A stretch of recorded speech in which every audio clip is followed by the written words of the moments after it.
You know, ladies and gentlemen, there's an old saying, and that is the worst thing that could happen to a hero is that they live long enough to see themselves become the villain. And I think that's a saying that they really should imbibe when it comes through to the left, and specifically the left, well, in South Africa and all around the world. Because the more the left is being allowed to talk, the more they're seen as being slightly deranged and just completely contradictory in the type of things that they say.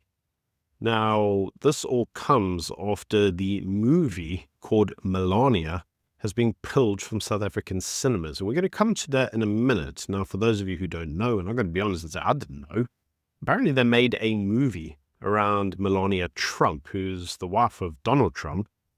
And that's apparently a documentary series that is now going to be coming out. Now, people have already started to slate the movie even before it's come out, with circulated imagery going out saying the reviews are in, like in the usual way they do it. And the image is attributing negative quotes to the New York Reporter, New York Times, and so forth. And a lot of the language used is very explicit, it's very deflammatory, and there's a lot of references to war crimes, terrorism, prostitution, the Epstein files. And the image itself presents the quotes as authentic, like pull quotes from the professional reviews. This has become quite a thing, so much so that they're openly mocking the documentary on review shows on news channels. In fact, here's one example out of Australia. Have a watch. Well, the First Lady's $57 million documentary looks on track to bomb at the box office. In Australia, Hoyts has reportedly sold just one pre-sale ticket for the film, which will be released on Friday. For more, we are joined by comedian You little moviegoer, you. commentator. I know, I'm the ticket holder, Pete Dominic. Can you believe it? But honestly, Pete, with lines like this... Hi, Mr. President. Congratulations. Did you watch it? I did not. Yeah, I will see it on the news. I did get a ticket because I wanted to find someplace quiet and alone. Also, I don't even think that was a real phone call between the two of them because I don't think they talk. I think they had him record his side of it at a separate time. This was produced and directed by a guy named Brett Ratner, who's in the Epstein files and been credibly accused by several women of horrible things. And he hasn't worked for years, but this is the guy, of course, that is directing this, I guess, movie. No one's going to see it right now. It's just all about the memes and the jokes that tickets are selling in the single digits. My friend, comedian Jim David, wrote that someone broke into my apartment. They didn't take anything. They just left 4 tickets to Melania, and he's calling it a hate crime. So one guy said, I'd rather have a crushed glass and Tabasco enema than see the Melania film. Ooh, Another person said, I'd rather take a ride on the Ocean Gate Titan II submersible than sit through 2 hours of that propaganda. People are very, very dark and funny here in America. Dark. This movie should have been called Hallow Barrel, I think, because we don't know who the First Lady is. We don't know what she stands for, anything about her. Nobody believes that their marriage is in any way real. I mean, she's actually an undocumented immigrant with an anchor baby. If you really want to be technical, according to our dear leader's terms, that's exactly what her legal status is. So, well, look, it was cost them $35 million. She's laughing all the way to the bank. It doesn't matter how many tickets are sold. Now, what we can tell is that none of these quotes were actually ever published. None of them were actually from social media posts. None of them were from the editorials. There's no names attributed, no publication dates, no links. And the language used would, to be frank, violate all forms of editorial and legal standards for all publications. Several quotes contain claims that would expose outlets to defamation and legal liability. So what we can take from that is that it is satirical. It's meant to be a satirical meme that's being used for a political attack. And therein is where the whole contradiction comes in, because a lot of the individuals review bombing the so-called documentary, which I'll be honest, is I'm not going to go watch it, I don't know about you, but many of these so-called review bombs say the very things that many of these lefties don't really agree with. I mean, the whole idea is that they love immigration, right? So now they're talking about her being an immigrant, and they're talking about her being an illegal, but I was assured that you can't call people illegal in America. They're undocumented. I was assured that you couldn't bully people for the way they talk, and yet people are doing that. And so what it exposes is that the left commonly try to use language which effectively attempts to silence you or me and the things that we must say on the basis that it's, not PC.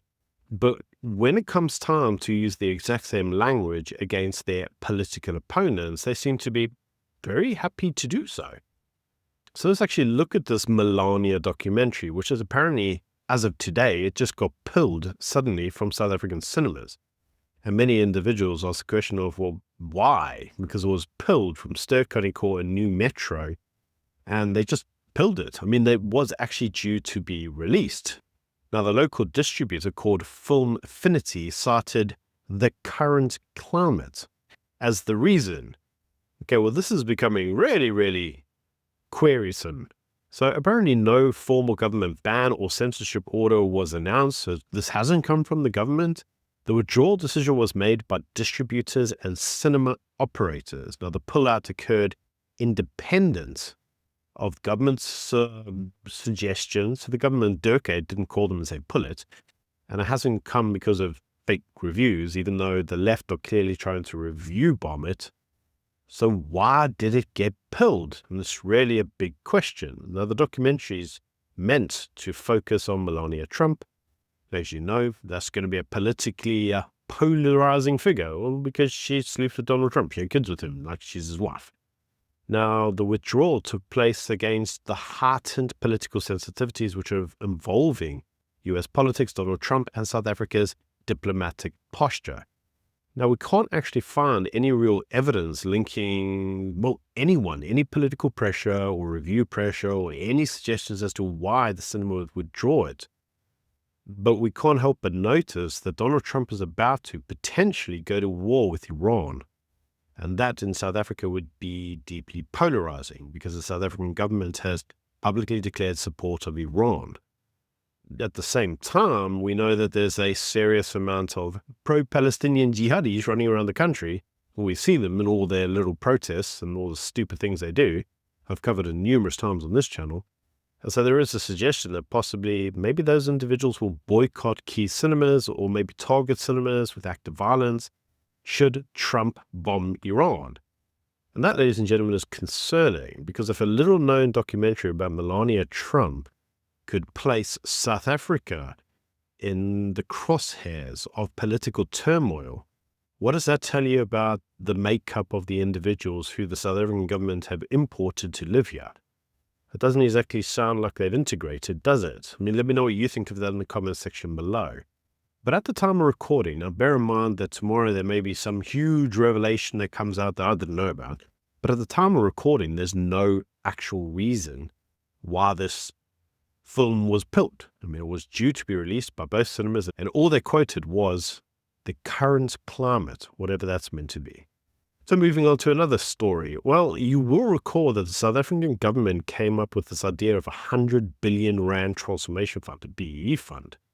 And everybody said, well, this was just a way that the government was going to skim forms of profit taxes. Remember, it was going to be 3% of net profits after tax from certain enterprises. And everybody said, well, it's just the government's way of trying to create a fund that they could loot. Well, you will recall that the fund was kind of put under challenge and then it was put on ice. And then they basically tried to overhaul it so it didn't sound as racist as it did before. Well, the South African government, as you know, still plans to go ahead with the 100 billion rand transformation fund. Now, the fund is designed to support black-owned and black-managed businesses, and is linked to propose amendments to BEE codes of good practice. Now, the Minister of Trade, Industry and Competition, that's Parks, is overseeing the proposal, and the public have now been given 60 days to comment on the draft amendments because they did change the potential fund in the way that it would potentially work. Now, companies are currently required to spend 3% of net profits after tax on enterprise development and supplier development. What those mean, subject to a lot of debate, but the proposed changes now suggest that companies may have to redirect part of this spending into a centralized state-linked fund, instead of running their own enterprise development programs. Now, there's a reason for that, and that's because the government suggests the money is ongoing to development because they're saying we're not actually seeing any development. And so the government says, well, let us manage it, and somehow there will be developments. That's not going to be the case. It's going to be a good day for Lamborghini sellers, but the rest of us, not so much. Now, the fund aims to deploy approximately 20 billion rand per year over 5 years for this transformation. I know what I think of it, I know what you think of it, but the government just says they're going to do it anyway. So let's actually look at the proposed fund. Well, the governance structure of this proposed fund would be that a board would be appointed by the minister, as if we haven't seen boards on all the ministerial whatever, and they've all collapsed with rampant looting up and down the country, no matter what they do. Don't know why anybody thinks this would be different, but ANC, what can I say? Now, the majority of board members are expected to come from the private sector, as if that somehow makes a difference, and the board members are expected not just to be direct beneficiaries, but, people that are actually going to contribute to the fund. Now, the National Employment Fund, the NEF, will act as the initial administrator, with the fund being structured as a fund of funds, allowing multiple implementing partners. So effectively, the way they're seeing this fund is that the fund will be split up and different funds will be sent through to other funds and other development programs who will then redeploy those to other programs. And it effectively just becomes a giant pyramid scheme. That's all. It's the only way I can see this.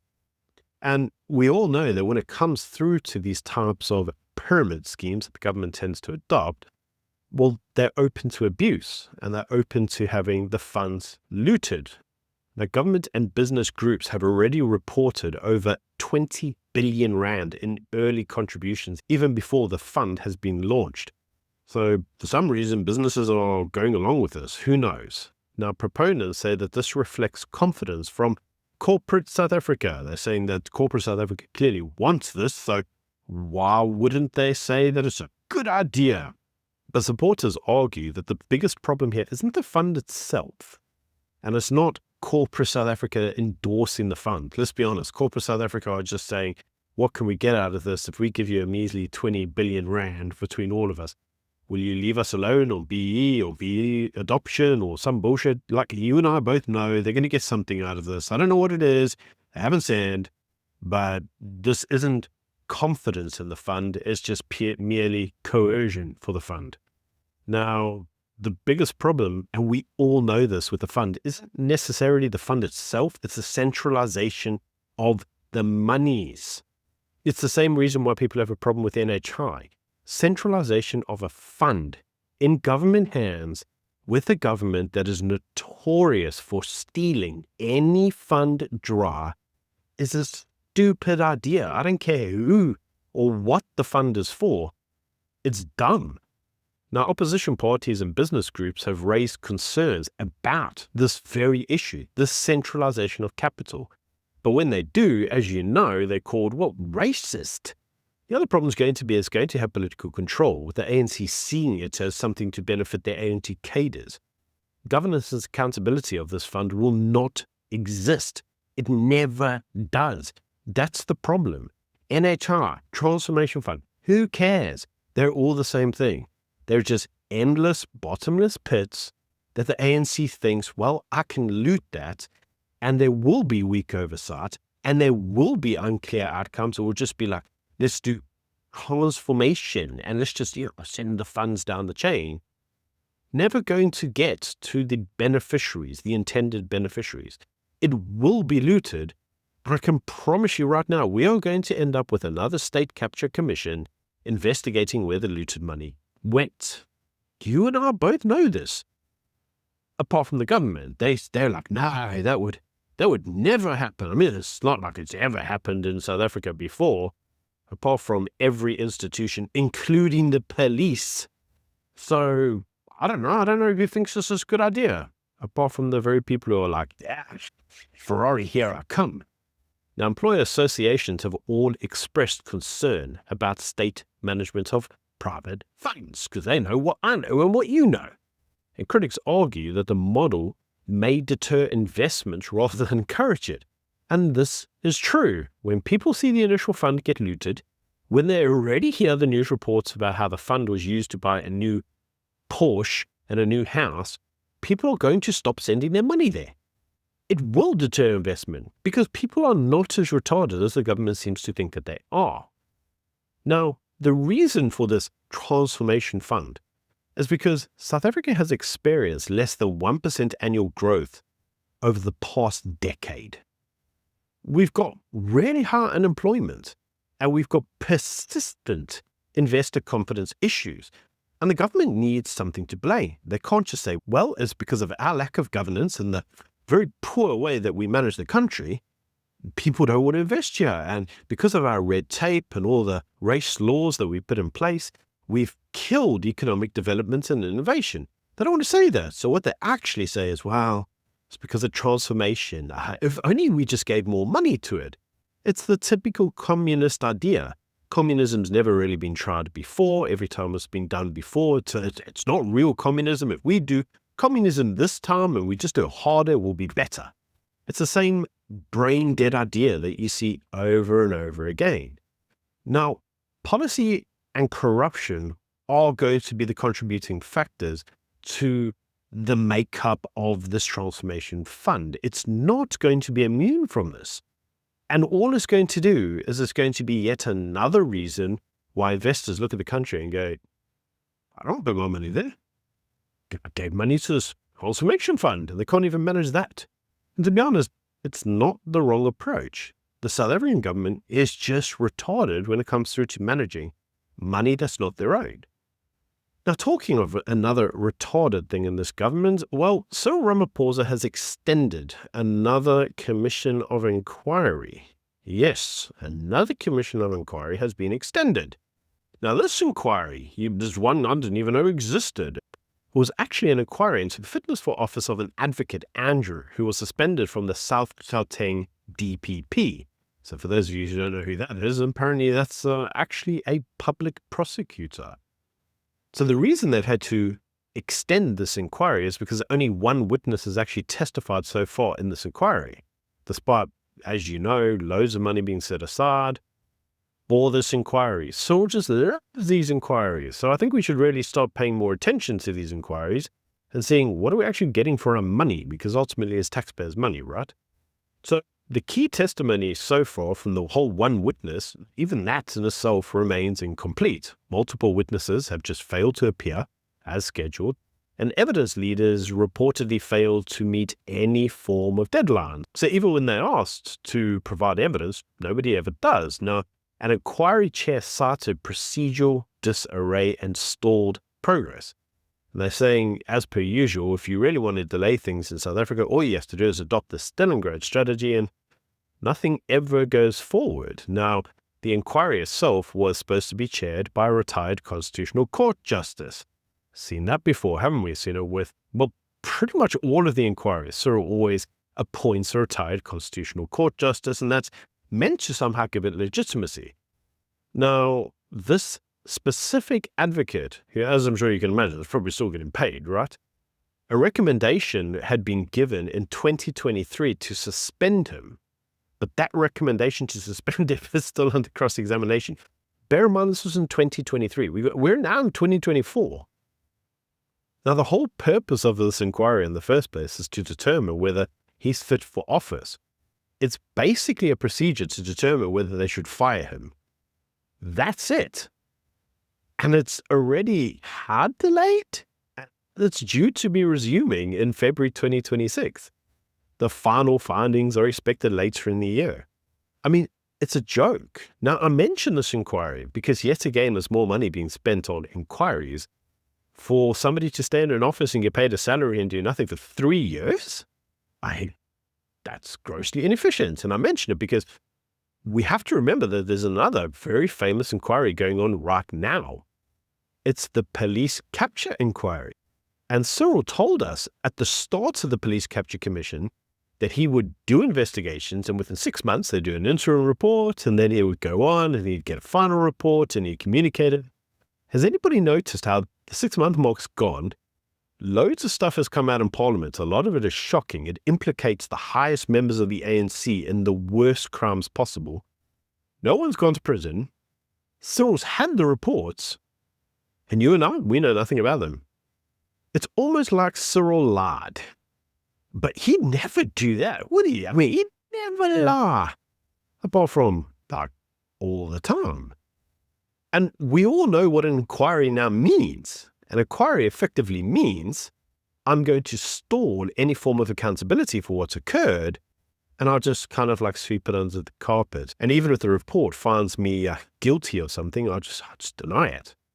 So why is this important? Well, an inquiry is being set up as to why the army ignored Ramaphosa's suggestion that Iran shouldn't participate in our naval exercises, and where did the fault sit for not communicating this? Now, if you've been watching Morning Shots, you know all about that story, and you know that the army basically and the navy just ignored Ramaphosa and allowed them to participate anyway. They basically told the commander-in-chief to Futek, and they just did their own thing. And as per usual, Ramaphosa's answer to this is an inquiry. Are we meant to get confidence from these inquiries? Because, like, we don't. We see them for what they are. They're bullshit. They're a bullshit inquiry from a bullshit president. At least that's my opinion. Let me know what you think in the comment section below. And until next time, bye.